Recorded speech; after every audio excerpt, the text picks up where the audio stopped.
भूत की कहानी सुनकर सभी को अच्छा लगता है, लेकिन कई बार कुछ कहानियां इतनी डरावनी होती है जो हमारे जीवन पर सीधा असर डालती है। आज के डिजिटल युग में लोग अनदेखे खतरों से अनजान हैं। कुछ काली ताकतें आधुनिक दुनिया में भी अपना वर्चस्व बनाना चाहती हैं।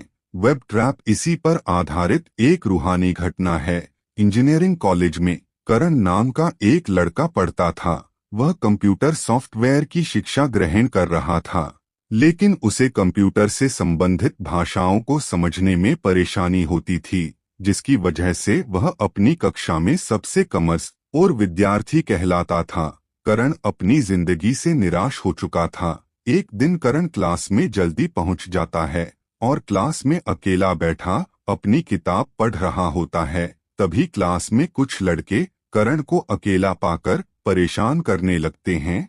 उनसे तंग आकर करण क्लास के बाहर जाना चाहता है, लेकिन वह लड़के उसे खींचकर फर्श पर गिरा देते हैं। उनकी ऐसी हरकतों से करण को बहुत दुख होता है, लेकिन वह कमजोर है, इसलिए किसी का प्रत्युत्तर नहीं दे सकता। करण रोता हुआ अपने स्कूल से बाहर आ जाता है और कुछ दूर पैदल चलते चलते सड़क के किनारे हताश होकर बैठ जाता है। करण कई घंटों तक रोड के किनारे एक पेड़ की छाया के नीचे बैठकर अपनी किस्मत को कोस रहा होता है। उसी वक्त वहां से एक व्यक्ति अजीब सी वेशभूषा में करण के सामने आकर रुक जाता है और करण से पूछता है, दुखी क्यों हो बेटा? लेकिन करण उसकी बात का कोई जवाब नहीं देता।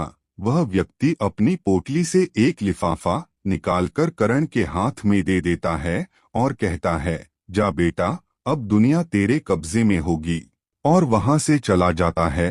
करण लिफाफे को चारों तरफ से पलटा कर देखता है और सोच में पड़ जाता है कि यह क्या है, और जैसे ही वह लिफाफा खोलकर देखता है तो उसके अंदर एक कंप्यूटर सॉफ्टवेयर प्रोग्राम की कोडिंग लिखी होती है। करण कंप्यूटर सॉफ्टवेयर से संबंधित शिक्षा ग्रहण कर रहा था, इसलिए उसे समझ में आ जाता है कि यह एक सॉफ्टवेयर प्रोग्राम है। करण के मन में जिज्ञासा बढ़ जाती है और अब वह जानना चाहता है कि यह कौन सा सॉफ्टवेयर होगा। तभी वह सड़क से उठकर अपने हॉस्टल पहुंचता है और अपने कंप्यूटर पर उस व्यक्ति का दिया हुआ सॉफ्टवेयर इंस्टॉल कर देता है। सॉफ्टवेयर इंस्टॉल करते ही कंप्यूटर स्क्रीन लाल हो जाती है। कंप्यूटर में करण के कॉलेज के सभी छात्रों की सूची को प्रदर्शित होने लगती है। करण सभी को सॉफ्टवेयर शेयर कर देता है। तभी अचानक कंप्यूटर बंद हो जाता है। करण के कोशिश करने के बाद भी वह स्टार्ट नहीं होता है। करण कंप्यूटर को ऐसे ही बंद करके सो जाता है और अगले दिन जब करण उठता है तो सब कुछ सामान्य हो चुका होता है। करण जल्दी से तैयार होकर अपने कॉलेज के लिए निकल जाता है। जैसे ही करण अपनी क्लास में प्रवेश करता है तो कुछ लड़के उसे घूरने लगते हैं। करण उन्हें नजरअंदाज करके अपनी जगह पर बैठ जाता है और अपना लैपटॉप खोलकर पढ़ाई करने लगता है। लेकिन कुछ देर बाद करण दोबारा पलटकर देखता है और तब भी वह लड़के उसे घूर रहे होते हैं। करण हिम्मत दिखाकर उन लड़कों से कहता है, घूर क्यों रहे हो? तुम लोग भी अपनी पढ़ाई करो। लेकिन करण की बात का उन पर कोई असर नहीं होता है और वह लगातार करण को घूरते ही रहते हैं। करण अपनी कंप्यूटर स्क्रीन पर देखता है तो उसे उन्हीं लड़कों के नाम दिखाई देते हैं जो उसे घूर रहे होते हैं, और उनके नाम के सामने डिजिटल इंस्ट्रक्शन दिए होते हैं। और जैसे ही करण कंप्यूटर ऑप्शन एक्टिवेट करता है, वह सारे लड़के करण के कंट्रोल में आ जाते हैं। लेकिन करण इन बातों से अनजान होता है। उसे नहीं पता चलता कि वह वेब ट्रैप सॉफ्टवेयर को इंस्टॉल कर चुका था, जिसकी वजह से वह किसी भी व्यक्ति को मानसिक तौर पर अपने सॉफ्टवेयर में कैद कर सकता था और वह अपनी मर्जी से किसी को भी सिग्नल देकर चला सकता था। करण अपने कंप्यूटर में जैसे ही लड़कों को बैठने का इंस्ट्रक्शन देता है तो वह सब बैठ जाते हैं। करण को यह देखकर ताज्जुब होता है, लेकिन उसे अब एहसास होने लगता है कि जरूर इस सॉफ्टवेयर में कोई शक्ति है, और वह मन ही मन खुश होने लगता है। करण जल्दी से अपना लैपटॉप बंद करके अपने हॉस्टल चला जाता है। करण अब अपनी बेइज्जती का बदला लेना चाहता था। वह अपने कॉलेज के सभी छात्रों को वेब ट्रैप सॉफ्टवेयर का नोटिफिकेशन भेज देता है और धीरे धीरे करके सभी छात्रों को अपने कंट्रोल में कर लेता है। कॉलेज मैनेजमेंट को छात्रों की ऐसी हालत देखकर अजीब लगता है और वह सभी की काउंसलिंग करने के लिए एक सेमिनार आयोजित करते हैं।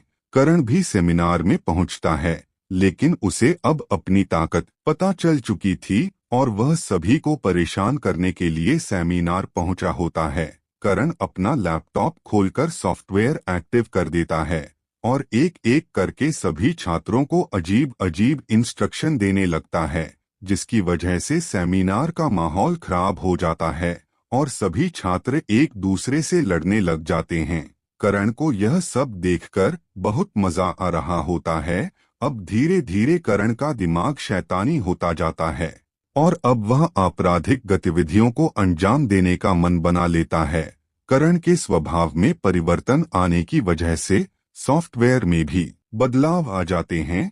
अचानक कंप्यूटर स्क्रीन पर ऑप्शन दिखाई देता है, शेल्फ एक्टिवेशन, और करण इस ऑप्शन को एक्टिव कर देता है और अगले ही क्षण करण स्क्रीन के सामने बेसुध होकर बैठ जाता है और बिना कोई प्रतिक्रिया दिए कंप्यूटर स्क्रीन को देखता रहता है। 2 दिनों तक करण के कमरे से कोई हलचल नहीं होती है, तो हॉस्टल के कुछ छात्र करण के कमरे का दरवाजा तोड़ देते हैं और जैसे ही अंदर जाकर देखते हैं तो करण कंप्यूटर स्क्रीन के सामने अपनी कुर्सी पर बैठा हुआ दिखाई देता है और जैसे ही वह उसे स्पर्श करते हैं तो वह गिर जाता है। सभी उसे उठाकर दोबारा कुर्सी में बैठाने का प्रयास करते हैं, लेकिन वह मर चुका होता है।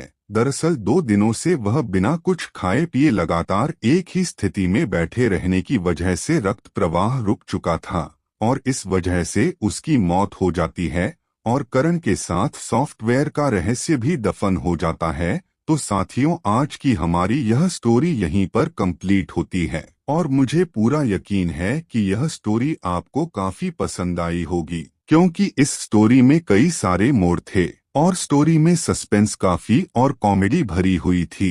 अगर आपने यह स्टोरी अंत तक सुनी है तो मुझे कमेंट में जरूर बताएं कि यह स्टोरी आपको कैसी लगी, क्योंकि काफी कम लोग ऐसे होते हैं जो सबसे आखिर तक कहानी को सुनते हैं, लेकिन आप उन चुनिंदा लोगों में से एक हैं जो आखिर तक इस स्टोरी को सुन रहे हैं। तो मैं तहे दिल से और हृदय की गहराई से आपका और आपके परिवार को धन्यवाद करता हूं और उम्मीद करता हूं कि यह स्टोरी आप अपने दोस्तों के साथ भी शेयर करेंगे। तो तब तक के लिए आगे आने वाली स्टोरी का वेट कीजिए और अपना ख्याल रखिए और दूसरों का भी ख्याल रखिए। खुदा हाफिज।